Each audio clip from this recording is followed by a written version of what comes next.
less time because it was good. It was just a bit chewy. Okay.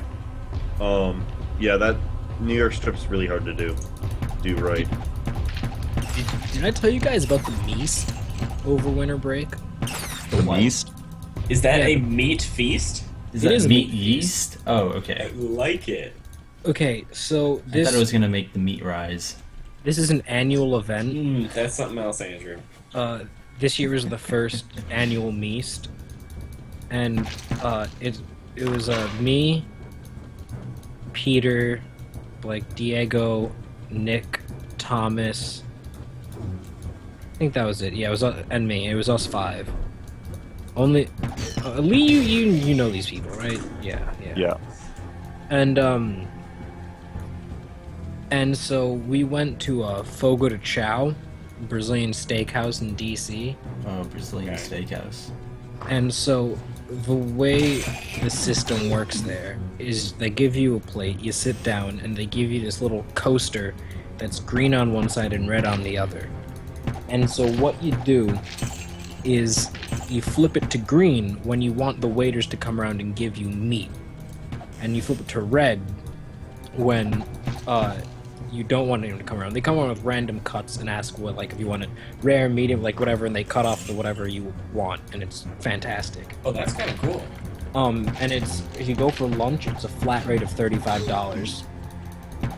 It's like 60 if you go for dinner, so just go for lunch if you go. Yeah, I'd be down for the next annual Meast.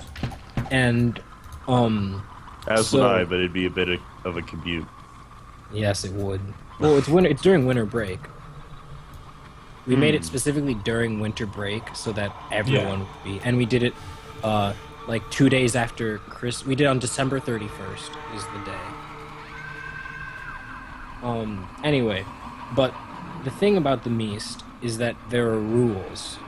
It's not a regular dining experience at Fogo de Chao.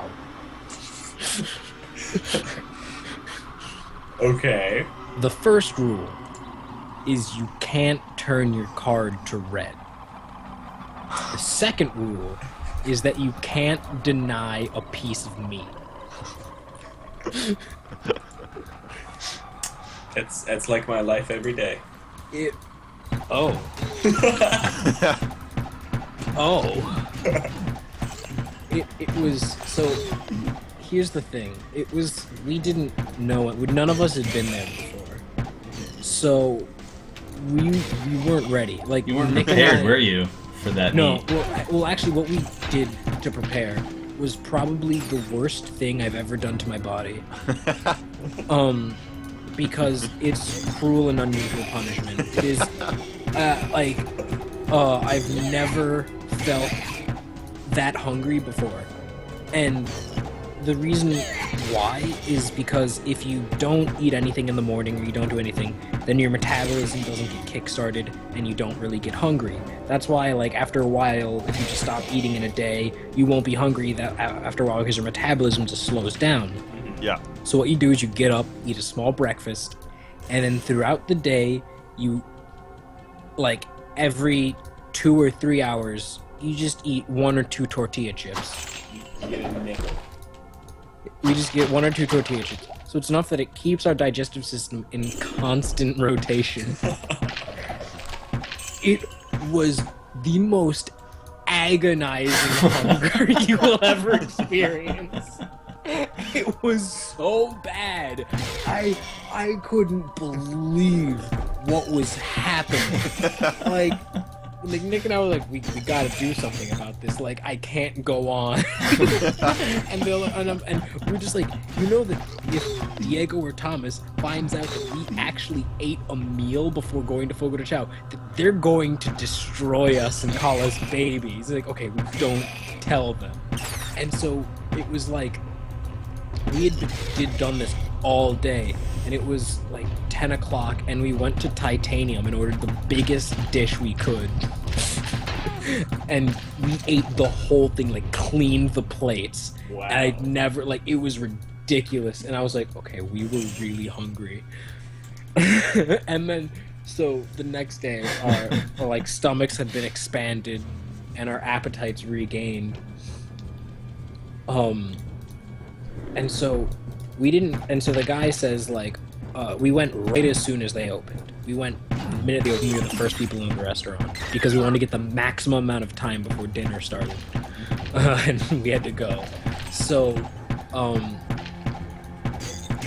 the guy explains like how Fogo de Chao works, and then says, "All right, guys, you can go and the meat is still cooking, so it won't be ready for another about 15 minutes. So you guys can go up and go to the salad bar."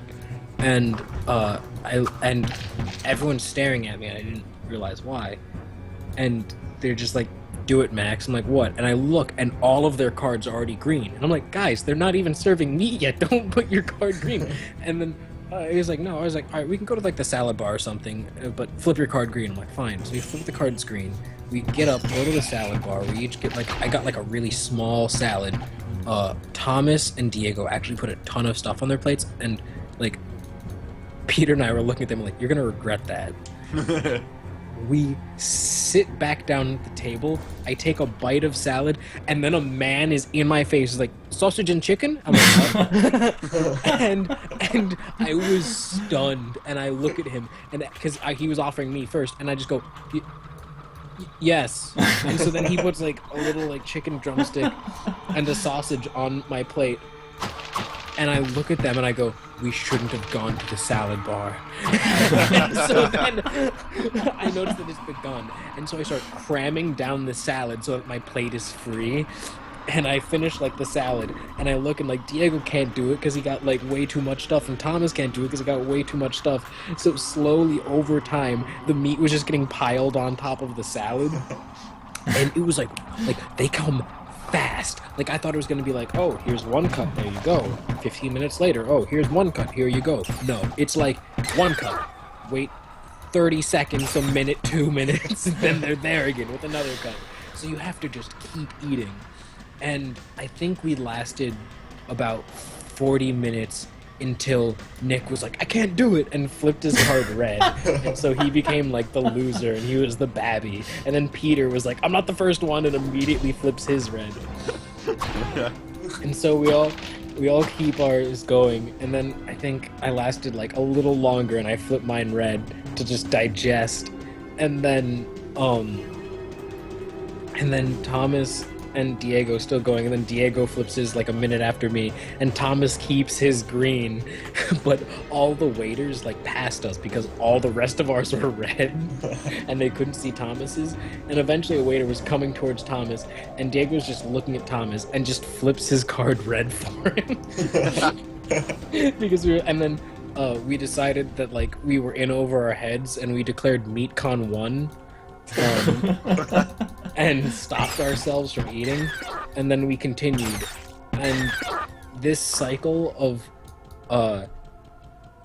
like starting and stopping strategically kept us going for about 2.5 hours of eating meat. Wow. Continuously. But the part that killed us, the reason why we all stopped around the same time, and the reason I was just remembering this story now, was because of a cut of New York strip. All of the other cuts were like tender and juicy and like melt in your mouth steak, and then the New York strip was like Mount Everest, and it was just like this chewy piece of meat that just wouldn't go down. And You would think from a place like that they would cook it right, or do you just? I mean, maybe it was just like a rogue cut, you know? Yeah, that could have been it. I mean, it was good, but Whoa, it what was can I just do for like, ya? ugh. So I think we've banned New York strip from any other measts. Towards the end, they came back with, we wanted to, who did we do it to? I think we did it to Nick. Eventually, the staff caught wind of what we were doing, and the manager came over and asked us like exactly the dishes we wanted to continue the feast. And we asked for the filet mignon and the New York strip for Nick, and Nick was in the room. So filet mignon, and everyone's like, it was delicious. And then Nick is sitting back at the table, and they just come to me like, New York strip, and Nick is like, no.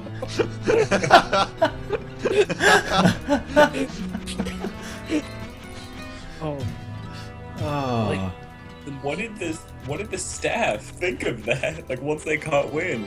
they thought it was hilarious. Like one guy, one of the best moments is we all had our cards read, and the waiter walks up to us and then sees our cards read and like is starting to like walk away, and Diego goes, "No, come back!" And we all flip our cards green. It's like, you guys are still in, all right. And then because like literally, people.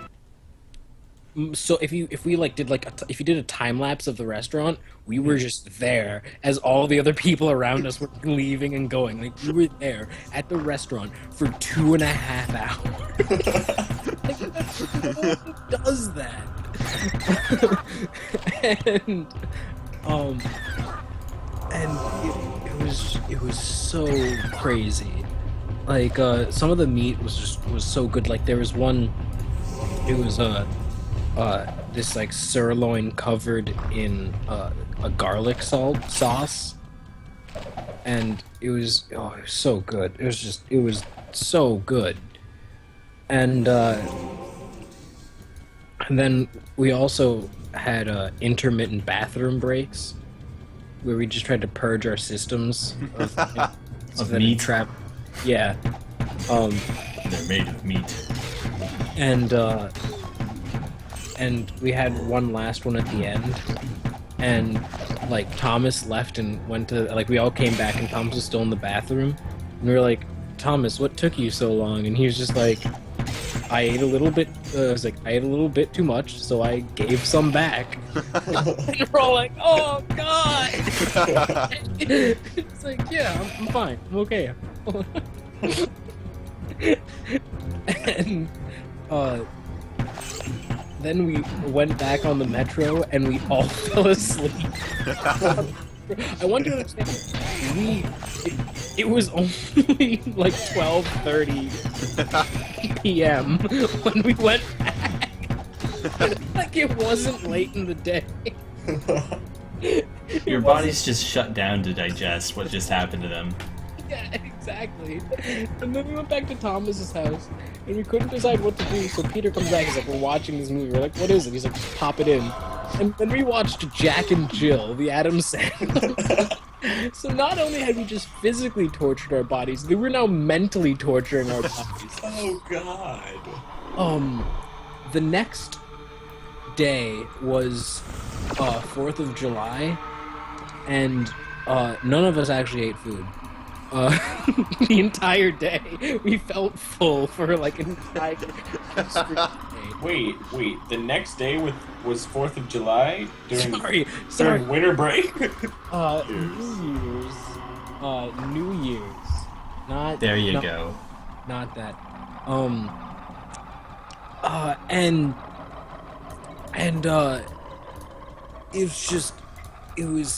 It was ridiculous. I measured myself after I went to the place. I ate 5 pounds. Oh shit. I couldn't do that to myself. I just couldn't. And so for the next week,